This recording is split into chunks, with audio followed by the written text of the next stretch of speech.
Hi, welcome to another episode of I Match Energy podcast. I'm your host, Lucy, and my co host. Hi. So, I am coming with a heavy heart today and to talk about something that happened to my country. So, those of you guys who are not aware, there was a nightclub in Dominican Republic. For me, my country is now in mourning because of the tragic accident that happened at a nightclub, a Jetset nightclub in Dominican Republic. It is one of our highest, biggest, pretty much stadiums in our country. It is 54 years old, and tragically, there was over 600 people in presence for a major concert on a Monday night, and we have lost till now over 120 lives. Obviously, the number keeps going up as we speak, or hopefully it stops there. But as we speak, 100. Okay, so I'm gonna put some recordings just to keep us in content for those of you guys who haven't seen the news.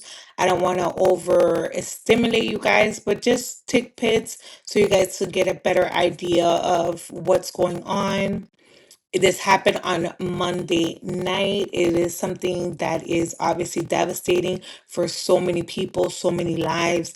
And even for those who survive, there is always survivor guilt or remorse as well. So I'm going to play just content of some videos roughly just for you guys to kind of see what happened, or I'm going to show you guys exactly the moment that the building went down when the artist was on stage.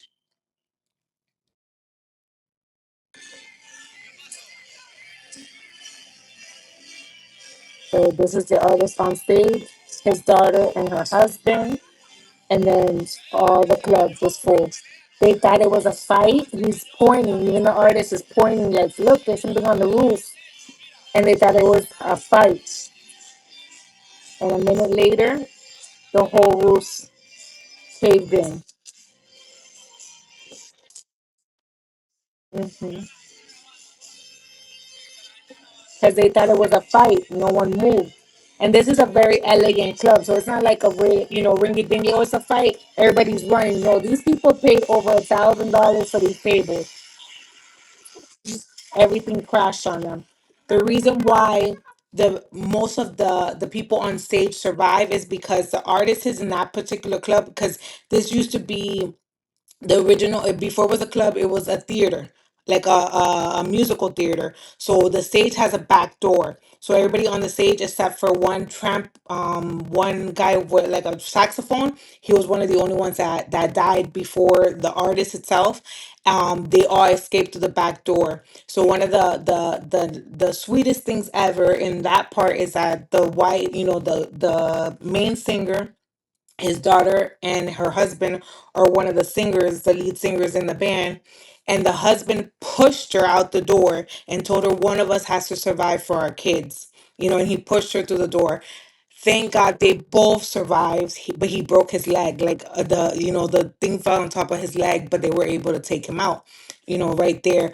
But it's like at that moment, you're like, I could never leave that man. That man chose me, like that man, he was my ride or die. That man chose me. Like, you have that in your heart, like, baby, you wanted me to live. Like, you love me, like that is one of the sweetest parts that you get out of these, bad moments. You gotta treasure like the little good things. Obviously nothing is good, but obviously they both survive. So another tidbit.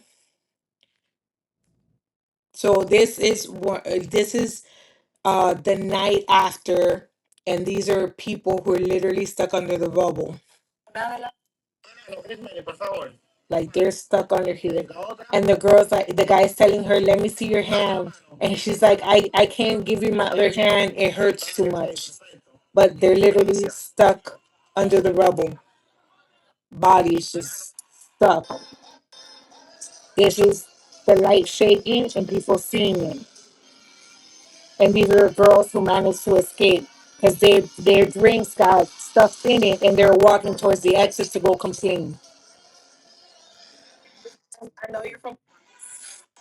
I'm like, you should have been recording. You should have been moving towards the door. Should have been moving towards the door, but you don't really think, we're all saying it from the outside, but when you're at a club, you're not really thinking like the roof is gonna come down. You think like, oh, maybe something's gonna happen or whatever. You could think a little chandelier is gonna fall, but you never expect the whole freaking roof to come down, or a piece, half of the thing, but you don't think that the entire roof is gonna come down, but literally this is what it looks like now, after, they obviously they tore down a whole side of the building and they still pulled. And one of the great amazing things that happened, 20 hours later, four people were taken out alive. So people who were in the bathrooms, they kind of survived because that roof kind of stayed intact. um Another, just to warm up the situation before we go in deeper. Another guy was saying, and this is like, oh, this is where, well, that's another block. This is the devil ain't there.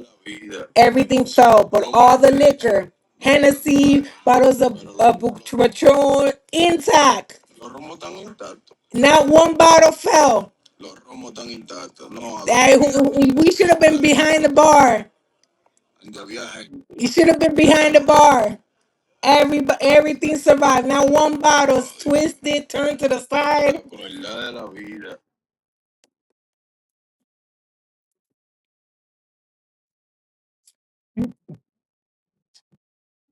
No, the whole time the theater was always put. But what happened in the yeah, it was always enclosed. But what happened in the last 10 years, with modern, remember this is 54 years old, right? The theater itself. So in the modern technologies, there's AC units. Now they put AC up there on a regular roof. They never redid these roofs. You know what I'm saying? So, and these roofs are in my country is like brick and cement and wire, and that's it. You don't really put reinforcement, and they should have been reinforced it inside with poles, but because the poles would impede you to look at the stage, they wasn't appealing to the eye. Even though in architecture you need them, but in a hustler way, you didn't want them because they would the audience couldn't see the stage as good if you put the poles in between, but obviously you needed them. So in the last 10 years they put AC units. They put, in my country there's not electricity technically like a light pole. There's plantas, plants. I don't know how you say them in English, but you put them with gas and they run. So there's two plants up there. Generators. So they're run on generators. So there's two backup generators. There was AC units up there. So all those things are heavy on the roof. And then what supposedly happened in 2003, 2 years ago, there was a fire on the roof. There was a lightning that hit one of the plants and it caught fire. Obviously, it was extinguished and supposedly it didn't cause severe damages. And they took that time. They closed it for like 8 months and they remodeled the inside. Nothing to do with the roof that got burnt, like that got taken. They didn't take the whole roof off and start it all over. No, they just, I guess, patched it or cleaned it up and kept going. So, but worst parts of it was, but we're gonna get into that a little bit later with the negligence part. But um, um, so we'll go into that a little bit more. So just all those things were not good maintenance. So, but at first I want to go with the legacy of Rudy Perez, like the singer that were on the stage. Co- um he just got like a nomination literally 2 weeks ago. He's been an artist for over 50 years. He brought our country merengue up in the highest regards. He is the highest voice of el merengue, like they say. He's like our Mariah Carey of el merengue. So his legacy is just so beautiful. He brought the love and the passion of our country all around the world. So I want to honor him. I want to honor him for for the way that he died. And the amazing things of what they said he did, I don't know if they're 100% true, but what happened was obviously he was in the front of the stage, and when they went out, supposedly around 3 hours or 4 hours later, they did find him and they gave him a bag of insulin, and they had it there supposedly because they had found him and they found him alive. But he said, oh, because he was stuck under a rock or something, his legs were stuck. But he said the other people who were screaming in front of him were being able to be saved. So he told them, leave me here and go get them. But what he didn't know was that he was bleeding out. So he did spend 10 hours there and he bled out, but he was alive. But what most people are saying, that he was singing the entire time. He was singing, godly lullabies. He wasn't singing his songs in particular. He was singing, godly songs, gospels, the whole time to bring peace to people. They said that they could hear him singing the whole time while he was there for 10 hours. So, so on top of that, I feel like he died a hero in his own expect, like he died trying to bring peace and atmosphere to those who were around him, So on top of that, I'm just like, wow, obviously number one lack was there in my country. Sadly, there this is the worst it's ever been. We haven't even had an earthquake, even though Haiti has. We've never had one. So they didn't have the right equipment to really take these big piles of rock of cement on people, and that's what really hit people. A lot of those people that you see like in the hospital or leaving hospitals, their heads are all bandaged because remember it came from the roof, and you have a piece of cement that just hit you on the side of the head. You know what I'm saying? If a rock hits you and you're like brain damage, imagine a big block of cement. So those are the harsh realities, and there's a lot of phone calls going around that people are literally on the phone like, mommy, I'm under here, I'm by this corner, I'm okay, just, I'm trying to save my battery, sending voice message. So there's a lot of voice messages and a lot of things, and I guess in a way with this modern technology, a lot of people got to say goodbye, so those are hopes, those are harsh things, like some people are going to find relief in it, some people are not going to find relief in it. Like me personally, I can say for my for my birthday, my best friend's birthday, my sister's birthday, my mom always had the thing to call you and to sing you happy birthday every year, no matter what, like 5 6 o'clock in the morning, she would wake you up with that phone call. And one particular year, I guess my best friend didn't answer, my mom sent her a voicemail. So around 3 years later, after my mom died, my best friend on my birthday sent it to me. And I couldn't take it. Like it was so beautiful, but it I don't know how to explain it. It was so hard. You get what I'm saying? Because obviously those memories are there, but actually hearing the memory and knowing that she's not there to actually do it, it was like very, and then she kept telling me, I'm so sorry, I'm so sorry. I thought I was doing something good. And I'm like, it's not that it's your fault, and like, it's not that it's not good. It just it hurts, you know what I'm saying? So it's like I believe for those people it's the same way. Like you're glad that your loved one got to say goodbye, but then at the same time you have that memory forever, knowing that that person is saying goodbye to you.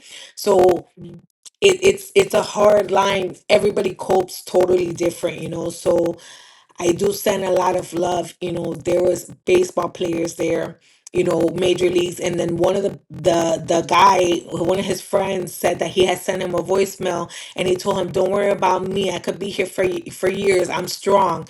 And he made it out alive supposedly, but he died on the way to of the hospital. So. And this is millionaires. These are people with all the money in the world and couldn't buy life. You get what I'm saying? These people were there paying $2,000 of VIP, $3,000 tables, and in 1 second, our lives is gone. You know, we are here 1 second and we could be gone the next, you know what I'm saying? And it's not to go out, not to enjoy your life, because that's all we have left. Those memories are all we have, you know? So it's not to deter nobody like, oh my God, on a Monday night these people were out. Don't It's not about that. It's not about judging nobody, because everybody's gonna live their life how they want to live it. And if you like in a very Dominican way, if you go out with the pleasure doing what you love, then you went out good, you know what I'm saying? Because you could have died in your sleep, you know what I'm saying? So it's not that, that's not where I want to go with this. It's just empathy for all those, you know, people. I would love to give names and names and names, but I don't have them off of the top of my head. And there is nobody bigger than others, you know. Obviously, just like, you know, the governor of Las Vegas died there. That she's actually another famous baseball player's sister, you know, just like her was big influence. There was Mary's daughter that, you know, from the corner that probably died in there, that they deserve the same amount of love, you know what I'm saying, and the same amount of respect, you know, or prerogative, you know. So just know that life is so so fickle, you know, so fickle. And I want us to hold that to it. So now we can move on to the part that I feel negligence. You know, I feel like there was so much negligence in the way. And obviously the guy who owns this club, money is no obstacle. He owns like three radio stations, and a lot of people feel, obviously, because of all the money in the world, and my country, the sadness, or most a lot of places, you know, your uncle is the construction worker, and then your second cousin is the construction worker, and the one that does the permit is the cousin of the friend, you know. So all these things gets dotted and torqued, and a little money here, a little money there, and everything goes over. And obviously, until something like this happens, it doesn't hit the fan, you know what I'm saying? So when you were saying that supposedly on Saturday before this, the roof in one corner had a hole that they can see, and that drinks fell on top of a girl's VIP influencer. And she told them, and literally, there's a video, I'll show you guys, that they were just brooming it and choo choo choo to the side, like, oh, a hole in the roof, this is cool. But like I said, in someone's mind, it's not really, you think like, okay, maybe that little corner is gonna fall, but you never really expect the whole damn thing to fall in at once, you know. But I'll show you some of the negligence that people were recording. This, to me, they says the Saturday before. Some say that it was way, you know, like a weekend before that. But whatever may be the case, see, they're just brooming the little roof coming down from the thing. This was not the same night, though. You see, so the roof is coming down and it is chilling, you know. Oh, just, you know, take a little area. So, you know, those are the sad things, you know, that you feel like this was preventable, you know, like it could have been prevented, because this place was packed to the max, you know. The money shouldn't have been an option. But obviously, you know, if to do a whole roof, you would have had to close down for a month, for a week, you know, and they don't want to lose money. You know what I'm saying? But now look, they're closed forever because the whole building is pretty much gonna be teared down. So, you know, that's what we don't think of. Like now, because you didn't redo the roof, now you lost everything. You get what I'm saying? So, you know, either it's going to be to rebuild something like that, and it's going to be hard in a way to rebuild, just because people morale, you know, this is the worst thing that's ever happened to our country. And I think in the entire world, as a club event, it's the worst thing that's ever happened to a nightclub. I think in the whole world, you know, in the devastation of 120 deaths. So it's going to be something hard to work upon, to at the same place. Like when a school shooting, they knock down the school and they don't put the school there again, you know what I'm saying? Because that p that how was p ph p how does it say when you have like that, when the army, when you come back, that PSD, what is it? That yeah, so that trauma, like when you pass by there, that trauma lives with you, you know? So so those are things that I feel like, who knows if they're gonna be able to put up that iconic place again. For my hope, I wish they would just, obviously remodel up to code and everything like that. But it will take time for people to get over the situation and move on. And now for the last part of it is the the victims that did survive. Those people also going to need a lot of help and a lot of therapy after this. It's not just those who died, those who have loved ones who died. Now the people who survived that, they're going to have trauma, a lot of head injuries, a lot of leg injuries, a lot of recuperation. People have to be patient. People have survivor's remorse. It's a real thing. They're going to wonder, why them? Why were they there? Or why did my husband go? Why did my cousin go? Why didn't God take me? Or I'm here for a reason? So we have to have empathy for those people who survive, those people who are going to have a battle to recuperate, those people who don't have the funds to do a recuperation of their legs or their limbs or whatever it may be. Some people are going to have permanent back injuries if a cement brick fell over their back. So it's going to be a uphill battle, and it's a third world country, so it's going to be a lot.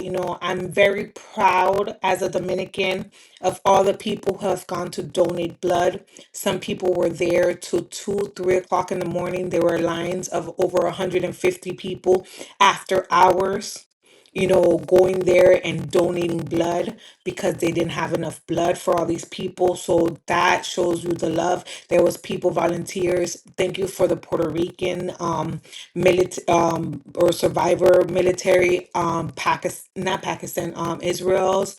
They also went, they sent over 150 people to help with the rescue and, send out equipment. So I do appreciate everybody around the world who came through for us, our little island, you know. And I hope it pushes people closer to God, not farther from God. It's not easy to not question God, but there's no reasons, there's no rhymes, or sometimes we get farther and farther from him, and he has to do these things to us in order for us to have a reality check. But with that, I say the evil is out there. The evil is out there. So with all this good that I'm saying, now the evil, there have been fighting. Obviously, I'm not 100% putting my hand on the fire, but these are all the reports that are coming out of there. There's a lot of people who've been swiping credit cards from these people who have died.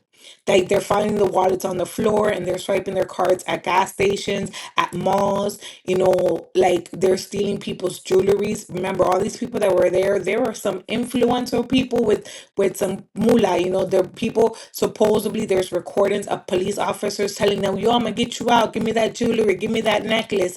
That is like a shame of power gouging. So it's like you try to do good 2 steps and then you get back 4 steps. You know what I'm saying? And that is the worst of humanity. There was also other recordings of people calling people like, oh, yeah, your niece is under here. We need a transfusion. We ain't got no money. Send us $5,000. Or send us $300, $400, like scamming you. Like, just working on your fear. People over there calling like family members, or somebody's like, oh, oh yeah, they told me that they were gonna find them, but I need $300 to move myself over here. 400, like hustling people in their pain. Like, everybody's trying to come up, and that is horrible, horrible of our humanity. I know every person has good and evil inside of them, but damn, like, have empathy, and care about somebody else other than your damn self for once. It's hard. It's hard to see so much evil in the world, especially someone who, at least I feel like I have such a good heart, and I try to give without nothing in return. And then I see so much fucking evil, and it just makes you like angry, like impotent, and it's like, What could drive somebody to become evil and or close-hearted? And it's those things like that. You know what I'm saying? That's why if they call me right now and they're like, "Oh, I need," I'm like, personalized problem. Why? Because of situations like that, it makes you hard, because you don't know who's telling you the truth and who's just trying to get you a buck. You know what I'm saying? So it's hard. It is very, very, very, very hard, and it's very, very, very sad. So my take, and then you can always have your take. I know I've been taking up all this conversation, but if if you love someone, if you have somebody out there that you're angry with or you're sad, don't go to bed with it. Tell them I'm sorry, even if they don't deserve it. Just take everything out of your heart, because we don't know what tomorrow's gonna bring. We know how we leave, how we wake up today. We don't know how we're gonna end up at the end of the day. I think we need to be more forgiving with ourselves, more forgiving with our families, with those around us. No one is perfect. Everybody is going through something. Everybody's battling with something. And I think that we just need to realize that the world is fickle. You can be the healthiest person ever and have everything going for you, and one car accident and you're gone. Or one delinquent comes to rob you and you're gone. One little fight, you step on someone's toe and they decide to stab you and you're gone. So yeah, so we don't know if the dad was the breadwinner and now the dad is gone, or the mother. Like, what are you gonna live off of? That's your worries now. Now you're the breadwinner of the house. So it's not just someone who died because of the feelings of you lost your parent. What about if you lost your provider? What are you gonna do now? You feel hopeless. So that might happen to a lot of those people that live paycheck to paycheck. I'm not talking about somebody who has $100,000 in the bank and your daddy dies and you're like, oh, now I'm the new millionaire in the block.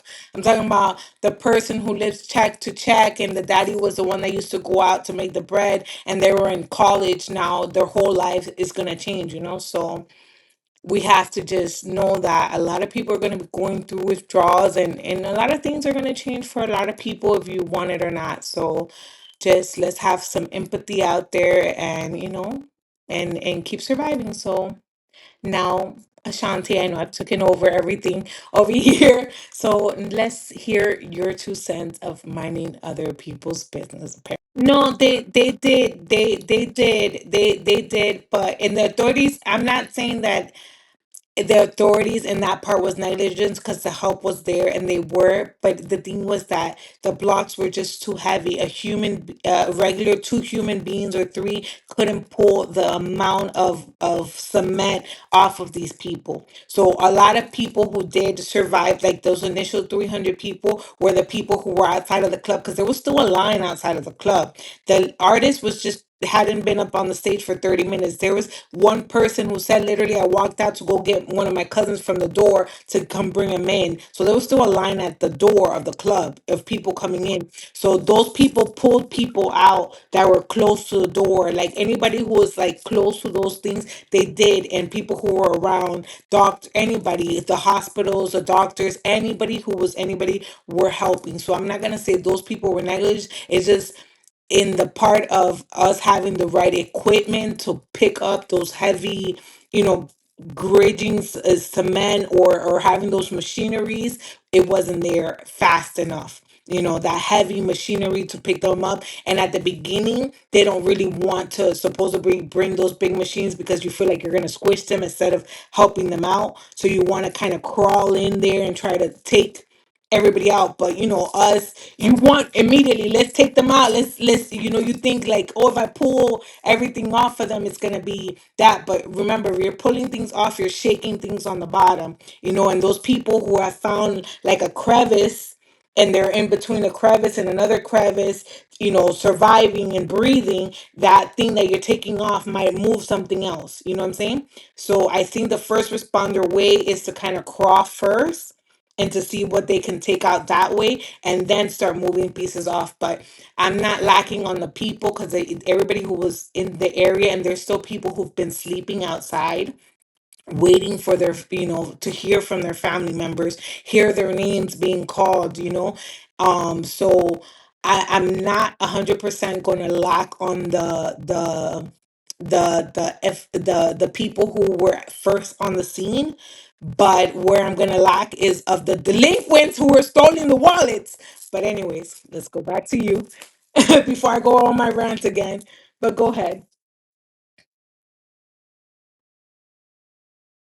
Yeah, but it's just like when that building fell in Miami, when you're not prepared, like that building that fell in Miami, and they had to now, I mean, the only good thing that came out of that, obviously all those people who died tragically, is that now they're enforcing the code. Now they're going back and they're checking the codes of all the other buildings and so this should hold a precedence of now lifting the codes, now getting inspectors out there. Now, going forward, this shouldn't happen again, at least for these minimum reasons. People should be held accountable to their actions, like building codes and stuff like that. And hopefully this will start a precedence in my country that there is no building code. The building codes get wiped under the desk when you put a $100 bill. You know what I'm saying? So hopefully this go mind other people business.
There is. I just haven't. I didn't show them, but there was a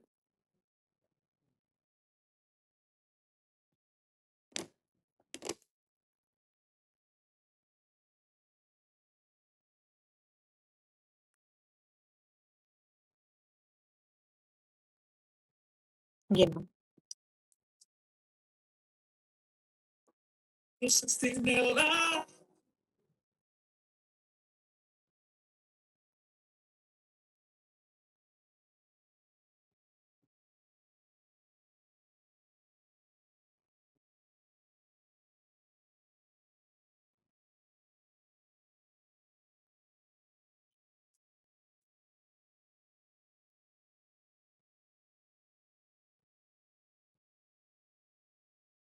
Of course.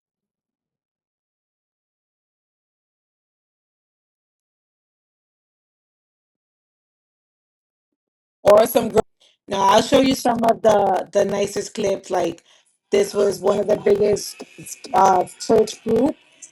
They're out there last night, just praying and singing. That's just the community out there praying with the families. They're just literally praying with the families who are waiting because they're not allowed to go where the first responders are. So these are just all the people who are waiting for their family. And this is like one of the biggest church groups that's just they're singing with them praises and of hope, and they're gonna make it, like don't lose the faith.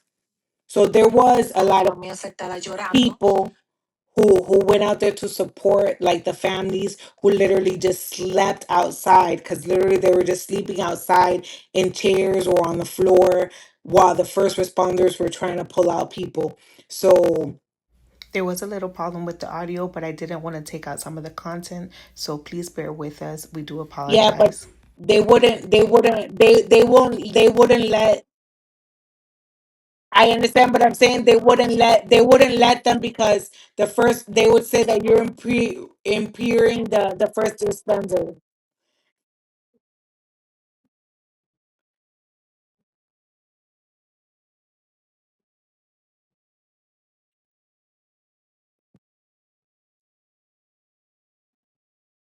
Yeah, this is the people picking them up from the rubble. They say, y'all standing there, y'all need to be picking up some rocks. Y'all just standing looking at blood. No, this is still going this is the first night ongoing them there barehanded picking up the rebel. See, but there's like wire everywhere and like because you remember the cement has like wires and then you put cement through the wires. So obviously that's all like intertwined.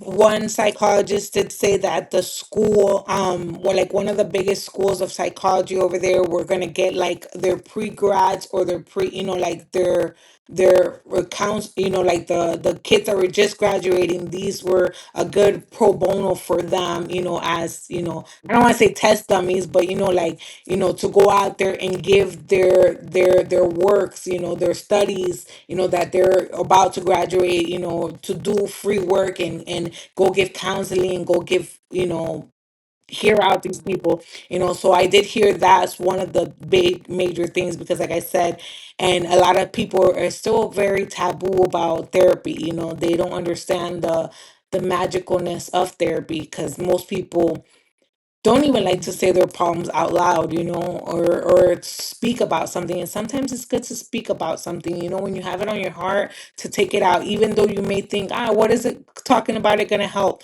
You don't know. Sometimes just getting it off of your chest, speaking with a stranger, speaking with anybody about whatever is bothering you might really take a load off. And sometimes when you say things to yourself, they sound some type of way, but when you speak them out loud, they might have a whole different effect, or they won't may not seem as big as you think that they are, so mental health is a big factor. I know there's a lot of cliche. I know, especially nowadays, I do sometimes feel like people put, oh, it's mental health. They use it as an excuse to do stupid shit or to get away with stupid shit. You know what I'm saying? So sometimes you get annoyed when people be like, oh, it's my mental health, or I have anger issues, or and you're like, bitch, you and your demons better go talk to themselves, but sometimes we need to have those empathies, and sometimes we just need to sit there and listen. Sometimes people don't need answers from you. Sometimes your friend doesn't need you to have the answers, they just need you to listen. Sometimes we don't know how to listen. Sometimes we want to give our own opinion or we want to tell somebody how we feel or talk about ourselves, and we don't stop to listen. Some people are screaming for help. Some people are telling you that they want to take their lives. Some people are telling you that they're going through pain, and you just want to talk about yourself or worry about you that you don't hear. And then when you hear that that happens to that person, you're like, I never knew it, or she never told me. You never gave them the opportunity because you ain't never shut up. You know what I'm saying? So sometimes your friend just needs a shoulder, just needs you to hold their hand. Sometimes there's beautifulness in just listening to someone else. So yeah, and to heal.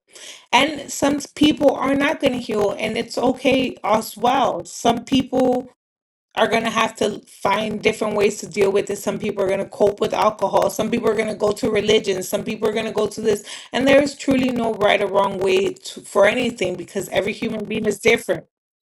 Yes. And some will. The loneliness, that her husband was dying of cancer and they were both like 79 years old, and she brought a gun to the hospital because he told her like to take his life because he couldn't anymore, and then literally she shot him, and she shot him and they only gave her 100 days in jail, but and then she wanted to shoot herself and the police took the gun from her. They wanted to go together. She wanted to go together. He was dying and they didn't want to pull the plug. They didn't want to pull the plug. She said, take me out. And they only gave her 100 days in jail. They forgave her. And the insurance over there is horrible. So it's that's what I said. It's gonna be a hard battle for a lot of people because, like I said, a lot of people are gonna be having a lot of injuries that they weren't used to. Foot injuries, back injuries, arm injuries. There's gonna be a lot of injuries that you have to live through chronic pain. And opioids are a big battle, and people are gonna throw themselves to drugs and recreational drugs to try to make it through, and all that is a hard battle, and there's a battle to go through. So this is this part of the podcast. I hope you guys enjoy. Please leave your comments behind. Make sure you follow and subscribe. If you like more videos like this about, things that are going around the world, please leave us your comments on the bottom so we can continue to cover other events and other worldwide things that are going on. We are here for you guys, and I know you guys are here for us. And this is iMatch Energy Podcast.